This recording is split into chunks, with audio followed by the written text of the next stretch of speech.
우선 김민석 대표님 당선과 취임을 축하드리겠습니다. 그리고 이렇게 방문해 주셔서 감사하다는 말씀을 드리겠습니다. 야당이라서 드릴 선물은 없고 그래도 이렇게 방문해 주셨으니까 먼저 말씀하실 수 있도록 다른 기회를 양보하겠습니다. 예. 아니 뭐 선물 말씀하시니까 사실 제가 오면서 아니 이거 우리끼리 이렇게 정당 간에 방문할 때는 뭐 선물 들고 가는 거는 없는 거죠? 하고 제가 우리 비서실장한테 여쭤봤습니다. 통상 어디 외국 가서 우리가 외국 손님들을 만난다면 손님을 들고 갈 텐데 선물을 들고 갈 텐데 이렇게 정당 간의 만남이어서 그런 것을 뭐 특별히 손에 들고 오거나 그러지는 않았지만 올 때 마음은 정말 과일이라도 들고 오고 싶은 그런 마음이었습니다. 우선 다시 한번 이렇게 따뜻하게 맞아주신 장동혁 대표님께 진심으로 감사의 말씀을 드립니다.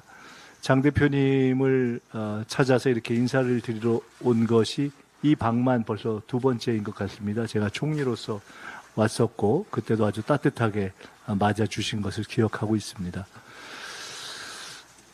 장동혁 대표님을 저는 좋아합니다. 실제로 좋아합니다. 지금 현재 한국 정치에 있어서는 제가 오면서 생각을 했는데 어떤 의미에서는 필수 불가결한이라는 뜻의 의미를 갖고 있는 필수적인 리더가 아니신가라는 생각이 듭니다. 당원들의 안정적인 지지를 받고 계신 제1야당의 리더이시고 또 인품이 제가 평소에 이렇게 참 이렇게 늘 뵐 때마다 따뜻하고 늘 이렇게 미소 지어주시는 그런 인품이 좋으신 그런 또 리더시고 또 지난 저희가 1, 2년여의 과정을 거쳐오는 동안에 탄핵과 관련한 부분에 있어서는 저희들이 견해를 달리했지만은 그러나 계엄을 해제하는 과정에 있어서는 또 뜻을 함께 했던 그런 교차의 영역이 있는 또 그러한 중요한 또 역사적 분기점을 한번 같이 넘긴 그러한 리더이시기도 합니다. 그런 의미에서 저는 우리 장동혁 대표님의 어떤 역할 이런 것을 매우 의미 있게 생각하고 굉장히 오늘 감사하게 그런 마음을 갖고 찾아왔다 하는 말씀을 드리고 싶습니다. 제가 사실 지난번에 왔을 때는 별로 눈여겨보지 못했는데 오늘 이렇게 와서 보니까 이승만 대통령, 또 박정희 대통령, 김영삼 대통령 세 분의 사진이 걸려 있는 것을 처음 봤습니다. 제가 그렇지 않아도 며칠 전에 김영삼 대통령님 이후로 우리 보수 정당, 현재 국민의힘에 이르는 이 정당에도 민주주의의 역사가 함께 교차하고 있다라는 이야기를 한 적이 있는데 그래서 언제 한번 찾아뵈야 되겠다라는 생각을 했었는데 오늘 이렇게 뵈니까 저희가 완전히 먼 거리에 있는 것은 아니다. 저희들이 함께 발 딛고 있는 부분들이 많다. 민주주의, 또 시장 경제, 또 나라에 대한 애정 이런 것에 있어서 공통점이 있다는 생각이 들었습니다. 저는 여기 오면서 두 가지 생각을 했습니다. 하나는 우리 장동혁 대표님과 끊어지지 않는 대화의 다리를 놓고 싶다 하는 생각을 했습니다. 어떻게 보면은 대한민국에서 정치가 지속되는 한 가장 마지막까지 대화의 끈을 놓지 않아야 될 두 사람이 있다면 장 대표님하고 제가 아닌가 생각을 합니다. 어떤 경우에도 심지어 뭐 전쟁을 해도 상대방 간의 대화가 있다 이렇게 얘기하는데 우리는 그런 전쟁을 하는 상대도 아니고 한 나라 안에서 여와 야의 관계로 함께 다른 정견을 가지고 애국하고 있는 것이기 때문에 저는 다른 모든 정치적 대화의 끈이 끊어져도 우리 장 대표님과 저는 대화할 수 있는 그런 관계를 남겨야 한다는 생각을 가지고 어떤 그런 마음을 가지고 오늘 뵙고 앞으로도 계속 하겠습니다. 끊어지지 않는 대화의 다리를 이어갔으면 좋겠습니다. 또 하나 든 생각은 그 대화의 다리가 가급적 자주 만나는 것이 좋겠다. 자주 이어지는 것이 좋겠는데 이것이 통상 뭐 정례화, 뭐 상시화 그런 얘기를 하는데 저는 그걸 넘어서 그냥 수시화하면 좋지 않을까라는 생각을 했습니다. 사실 같은 국회 안에 있기 때문에 이것이 뭐 대통령님과 야당 대표의 관계도 아니고 굳이 그렇게 저희가 형식적일 필요가 있는가? 필요할 때는 언제든지 서로 만나기도 하고 전화도 하고 그렇게 하는 수시로 소통할 수 있는 그런 관계이면 좋겠다. 저는 그런 마음으로 우리 장 대표님을 찾아뵙다 하는 말씀을 드립니다. 장 대표님께서 이렇게 맞아주셔서 다시 한번 감사한다는 말씀을 드리고요. 현재 국민들께서 걱정하고 계시는 많은 현안, 경제 문제, 민생 문제, 외교 문제 등등에 대해서 언제든지 편하게 말씀 주시면 저희들이 그것을 잘 말씀도 듣고 또 다른 부분 또 설명드릴 부분은 설명드리고 또 저희들이 또 이해를 구하고 싶은 부분은 더 자세히 말씀드리고 또 함께 할 수 있는 부분을 함께 하려는 노력을 최대한 하겠다 이렇게 말씀드리겠습니다. 고맙습니다.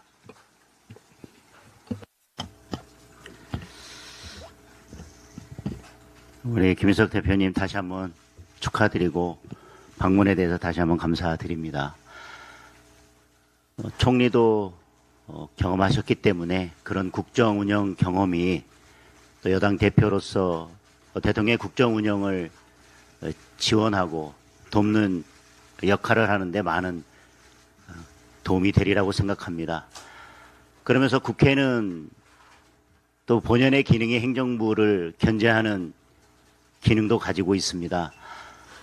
특히 여당이 다수당일 때는 다수당이 행정부의 견제 기능을 함께 담당할 때 국회가 행정부를 견제할 수 있는 기능을 제대로 할 수 있다고 생각합니다. 그런 의미에서 총리로서의 국정 운영 경험을 되살려서 필요한 부분 또 국민들의 삶 그리고 국민들의 어려운 민생 그리고 경제를 위해서는 든든하게 대통령의 국정 운영을 뒷받침하되 또 국회로서 행정부의 견제 기능을 할 때는 야당과 힘을 합쳐서 행정부를 견제하는 기능을 함께 감당해 주십사 하는 부탁의 말씀을 먼저 드리겠습니다. 그리고 수시로 야당의 대표와 대화의 다리를 놓겠다. 그리고 대화가 끊이지 않도록 하겠다는 말씀에 대해서 감사하다는 말씀을 드리고 저도 상당 부분 공감을 합니다. 사실 여당 대표 그리고 야당 대표 대표실 거리가 그렇게 멀지 않습니다. 이게 얼마 되지 않는 거리인데 두 사람의 대화가 그동안 많이 있지 못했었습니다. 최고위에서 아니면 어떤 공식적인 자리에서 방송 카메라를 대고 대화하는 것보다는 서로 직접 만나서 수시로 대화를 하자는 그 제안에 저도 적극 공감을 하겠습니다. 그런 만남이 계속 이어지고 수시로 대화가 되는 그래서 정례화가 아니라 수시화되는 그런 여당 대표와 야당 대표가 됐으면 좋겠다는 말씀을 드리겠습니다. 네, 그러면서 조금 전에 또 현안에 관해서는 민생의 문제든 뭐 외교 안보의 문제든 경제의 문제든 모든 것을 열어놓고 듣겠다고 말씀 주셨고 처음 뵙는 자리이기 때문에 뭐 축하와 그런 감사의 말씀만 전하면 좋겠지만 그래도 야당 대표로서 우리 또 여당 대표님을 뵀으니까 몇 가지 우려의 말씀을 또 국민들을 대신해서 드리고자 합니다. 아까 말씀드린 것처럼 대통령의 국정 운영을 지원하고 적극 돕는 역할도 해야 할 것입니다. 저는 여당이 그런 역할을 할 필요가 있다는 것에 대해서는 뭐 다른 의견이 없습니다. 그러나 여야를 떠나서 국회는 국회로서 행정부를 견제하는 기능이 있기 때문에 국민을 중심에 두고 행정부를 견제하는 기능을 함께 해 주셨으면 하는 바람을 가지고 있습니다. 그런 의미에서 최근에 여러 현안 중에서 몇 가지 말씀만 드리려고 합니다. 첫째는 지금 대법원장의 대법관 임명 제청과 관련해서 여러 논란들이 있습니다. 그런데 대법원장의 대법관 제청에 관해서 표면적인 갈등이 있었던 것은 이번이 처음은 아니었던 것 같습니다. 2003년이었던가요? 노무현 대통령 시절에도 최종령 대법원장이 서성 대법관 후보로서 김용담 대법관 후보자를 추천했을 때 사실 대통령실과의 의견 조율 과정에서 서로 의견이 잘 맞지 않았고 그래서 김용담 후보를 제청했을 때 대통령실 청와대에서 불만을 표시하기도 했었습니다. 그러나 사법부의 독립만은 지켜져야 하고 그것이 법치주의의 근간이고 그게 민주주의를 지켜나가는 기본이라는 신념에서 노무현 전 대통령은 최종령 대법원장의 대법관 제청을 수용하고 임명했었던 사건이 있습니다. 저는 그것이 그래도 사법부의 독립을 지키는 것이 대한민국의 민주주의를 지키는 마지막 보루라는 그 신념에서 노무현 전 대통령께서 그런 결단을 보여주셨다고 생각합니다. 뭐 절차의 문제도 있을 수 있고 그 절차에 관해서 다른 해석도 있을 수 있을 것입니다. 그러나 절차보다 더 중요한 것은 대한민국의 법치주의입니다.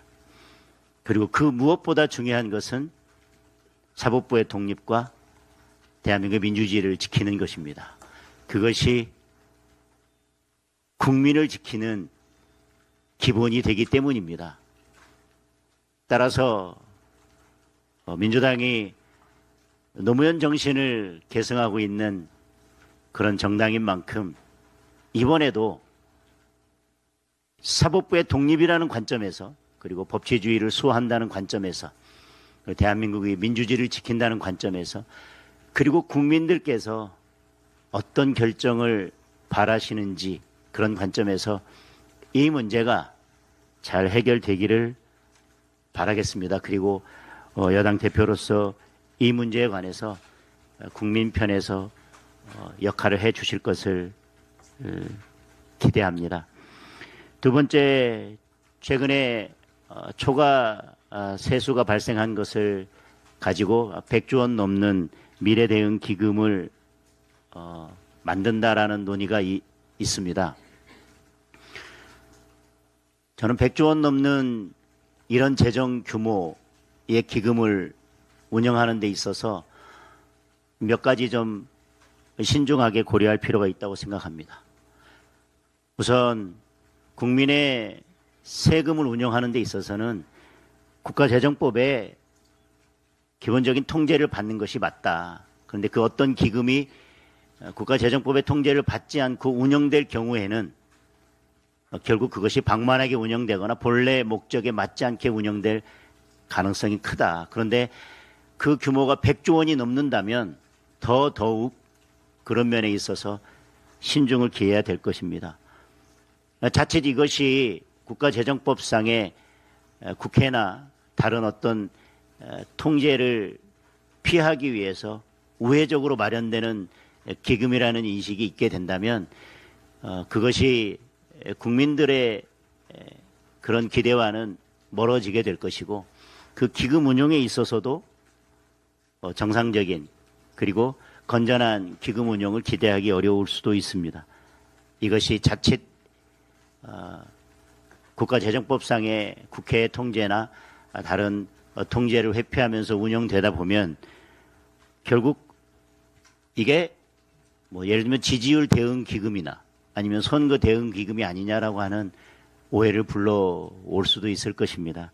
그래서 이번 초과 세수가 발생한다면 우선은 그것은 부채를 갚는데 우선적으로 사용할 부분이 있을 것이고 저는 제안 드리는 것이 우선 기금에 대한 논의를 하기 전에 초과 세수의 50% 정도는 우리 중산층과 서민을 위한 자금으로 사용하고 또 청년을 위해서 지금 이 자금을 사용하겠다라는 어떤 큰 목표를 가지고 이 초과세수 중에 50%를 중산층과 자영업자나 서민이나 청년을 위해서 사용할 수 있는 그런 방안을 마련해서 여야가 이 부분에 대해서 먼저 논의를 하는 게 우선이 아닐까. 지금 청년, 자영업자, 서민, 중산층이 너무너무 어렵습니다.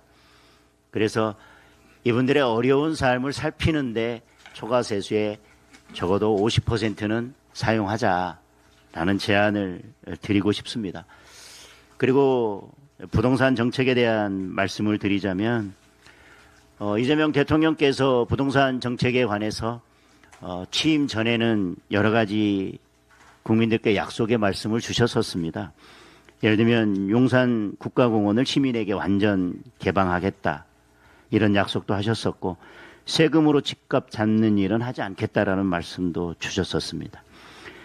부동산 공시가격제도 개선을 통해서 과세 부담을 완화하고 종합부동산세의 억울함도 개선하겠다는 말씀도 하셨었습니다. 그리고 다주택자 양도세 중과를 한시 유예하겠다는 말씀도 주셨었고 부동산 대출 규제를 완화하겠다. 그리고 민간 재건축과 재개발 규제를 완화하겠다라는 말씀도 주셨었습니다. 그런데 이런 부동산 정책과 관련된 입장들이 최근에 정부의 발표를 보면 그간의 약속이나 대선 공약과는 반대로 가는 측면이 있다. 저는 정부의 정책에 있어서 가장 중요한 것은 국민의 신뢰라고 생각합니다. 대선 공약이나 아니면 대통령의 어떤 입장을 발표하면 국민들은 그 발표나 공약을 믿고 그 신뢰에 기반해서 여러 가지 선택들을 하게 됩니다. 그런데 그것들이 바뀌거나 뒤집힐 때는 국민들에게는 예상할 수 없는 손해와 피해가 발생하게 되는데 그것이 자산의 대부분을 차지하는 주택이라면 더더욱 그럴 것이라고 생각이 됩니다. 주택정책만큼은 저는 국민들이 신뢰할 수 있고 일관성 있는 기조 위에서 이루어져야 된다고 생각합니다. 그리고 기본적으로는 많은 혼란들을 없애고 그것이 장기적으로 어떤 부작용이 없도록 하려면 시장 질서에 기반해서 그런 정책을 펼치되 시장이 실패하는 부분에 대해서 보완하는 방향으로 나아가야지 기본적으로 시장 질서를 무시하는 전제 위에서 정책을 펼치고 시장 질서에 대해서 예외적으로 인정하는 방향으로 가면 장기적으로는 여러 부작용이 발생할 수밖에 없다고 생각합니다. 아쉬운 점은 여전히 남아있지만 그래도 어제 고위 당정에서 부동산 정책에 대해서 조금 변화된 입장을 보여주신 거에 대해서는 일단 우선 환영의 입장을 말씀드리고 환영한다는 말씀을 드리고 앞으로도 어떤 정책이 발표됐을 때 국민들께서 그에 대해서 수용할 수 없다거나 또 많은 부작용이 예상된다면 그에 대해서는 또 과감하게 정책 방향을 선회하는 그런 용기 있는 결단도 보여주셨으면 좋겠습니다.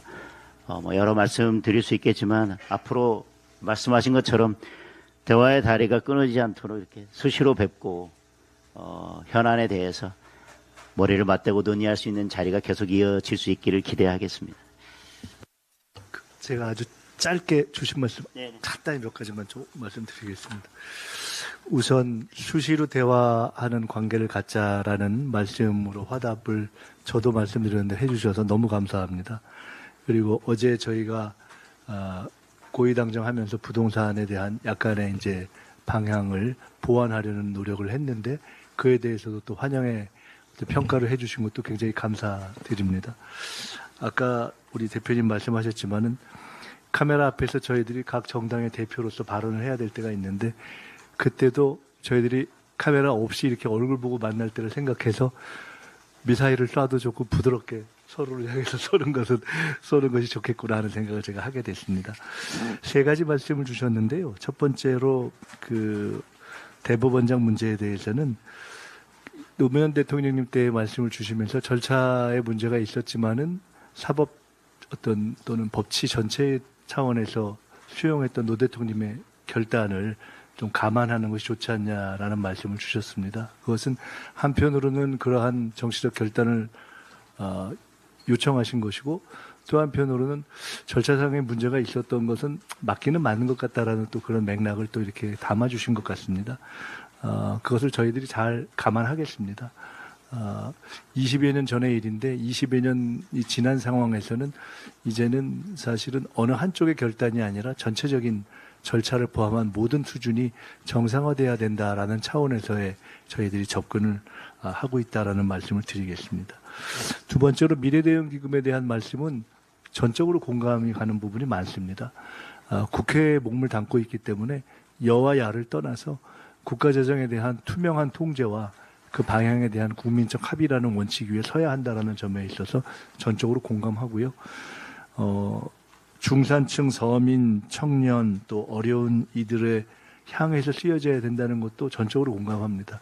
그렇게 하는 것에 무엇을 먼저 쓰는 것이 효율적인 방법인가에 대한 방법론의 차이가 있는 것인데, 그 방법론 문제에 대해서도 저희들이 토론을 더 하고 국민적인 어떤 토론을 거치는 것이 좋겠다는 생각을 저도 하기 때문에 그에 대해서도 충분히 국회에서도 토론하고 그렇게 노력을 하겠습니다. 부동산 문제에 대해서 기존의 생각이라든가 이야기했던 것과 달리 바뀌는 것이 아닌가라고 국민들이 생각할 수 있는 대목에 대해서 그런 부분은 기존의 국민들께서 대선 때 선택해 주셨던 기조를 잘 지켜라 하는 말씀을 주신 것으로 이해하고, 저희들이 크게 집값을 세금으로 접근하지 않고 또 시장을 최대한 존중하면서 시장의 어떤 실패를 보완하는 방식으로 가는 것을 기본으로 하는 전제 위에서 계속 노력하겠다는 말씀을 드립니다. 하나만 더 말씀드리고 싶은 것은 저는 개인적으로 여와 야, 진보와 보수를 떠나서 이 부동산 문제에 대해서 지난 몇십 년간 서로 다 아쉬움의 축적을 통해 온 면이 있기 때문에 앞으로 부동산 정책에 대해서 여야 국민들이 함께하는 그런 어떤 주거에 대한 좀 공통의 토론의 틀을 저희들이 만들어가면 좀 좋겠다. 우리 대표님 계실 때, 제가 또 여당 대표로 있을 때 여야 간에 부동산 문제에 대해서만큼은 마치 외교를 초당적으로 하는 것처럼 부동산 문제도 초당적으로 논의하는 그런 틀을 만들기 위해서 저도 한번 고민을 더 해보겠습니다. 지금 대표 연설을 앞두고도 저도 그런 고민을 하고 있는데 주신 말씀을 잘 새겨서 그런 고민을 함께 하겠다고 말씀드리겠습니다. 다시 한번 오늘 이렇게 말씀 주신 것 감사드립니다. 예, 처음 뵙는 자리에서 우리가 논란을 할 건 아닌데, 그래도 오해가 있어서는 안 되기 때문에 마지막으로 이렇게 첨언을 드리면, 대법원장의 대법관 제청에 관해서는 저는 제가 국회의원 되기 전에 법원에서 몸담았었고, 사법부 독립에 대한 여러 생각들을 가지고 있고, 또 대법원장의 대법관 제청권에 대해서 저 나름대로의 생각을 가지고 있습니다. 제가 절차적 문제라고 말씀드렸던 것은 우리가 지금 절차에 천착해서 이런 논의를 계속하고 문제를 삼을 것이 아니라는 취지였었고, 저는 대법원장이 대법관을 제청하는 데 있어서는 헌법이 규정하고 있는 그 취지를 그대로 살리는 것이 저는 사법부의 독립을 지켜내는 것이다. 헌법상 대법원장의 제청을 규정하고 있고, 그 견제에 관해서는 국회의 동의를 규정하고 있습니다. 국회에서 동의하지 않는다면 대법원장의 제청은 사실은 의미가 없습니다. 대법원장이 아무리 제청을 하더라도 국회의 동의라는 문턱을 넘어야만 합니다. 그것이 대법원장의 제청권과 또 대통령의 임명권을 견제하는 저는 국회의 기능이라고 보고 있습니다. 그리고 사법부의 독립을 위해서라면 그동안 절차적으로 여러 이전에 관행이 있었지만, 저는 오히려 대통령실과 사전에 협의하거나 또는 조율하는 것은 적절치 않다는 것이 제 개인적인 헌법 해석이고 제 개인적인 소신입니다. 그러나 지금 기존에 조율을 해왔었다 또는 협의를 해왔었다 그 절차를 지켜야 된다 아니면 뭐 지키지 않았다 이런 논란이 있기 때문에 저는 그 부분을 절차적 문제라고 표현을 한 것이고 저는 지금 그거에 당부를 따지면서 이것이 계속 이슈가 되는 것은 적절치 않다는 측면에서 절차적 문제라고 말씀을 드렸습니다. 저는 절차에 문제가 없고 오히려 대법원장의 대법관 재청권은 그 자체로서 사법부 독립을 위해서 고유한 권한으로 존중돼야 된다. 그리고 그것을 국회가 견제할 수 있도록 동의 절차를 마련해 놨기 때문에 그 대법원장의 재청권은 국회 안에서 견제가 이루어지고 대통령은 그에 따라서 임명하는 절차가 맞다고 생각을 합니다. 결국은 여야 대표가 처음 상견례하는 자리에서도 이 논란이 되고 절차에 관해서 서로 다른 입장을 가지고 있습니다. 이런 그 절차에 관한 것은 헌법에 있어서 명확한 규정이 있고 또 그것은 이 대법관 재청에 있어서 무엇이 더 중요하냐를 생각한다면 저는 쉽게 해결될 수 있는 문제라는 차원에서 절차적 문제에 너무 무게를 두지 말자고 말씀을 드렸던 것입니다. 저는 이 절차를 어떻게 하는 것이 맞는지 헌법의 원래 취지는 어떤 건지 이 절차적 문제를 해석함에 있어서도 사법부 독립 그리고 법치주의 그 관점에서 생각한다면 이 절차의 문제의 해석도 저는 쉽게 해결될 수 있으리라고 생각합니다. 앞으로 많은 대법관을 임명하고 또 대법원장이 제청해야 되는 절차가 앞으로 계속 반복될 것입니다. 저는 이것이 그 앞으로의 대법관 제청에 있어서 임명에 있어서 어떤 기준이 될 것이기 때문에 지금 무엇이 사법부의 독립을 위해서 법치주의를 위해서 필요한 것인지 그리고 지금 이런 논쟁이 자칫 대통령과 연관지어져서 바라보게 된다면 결국 국민들이 이 문제를 어떻게 바라볼 것인지 그리고 결국 이것이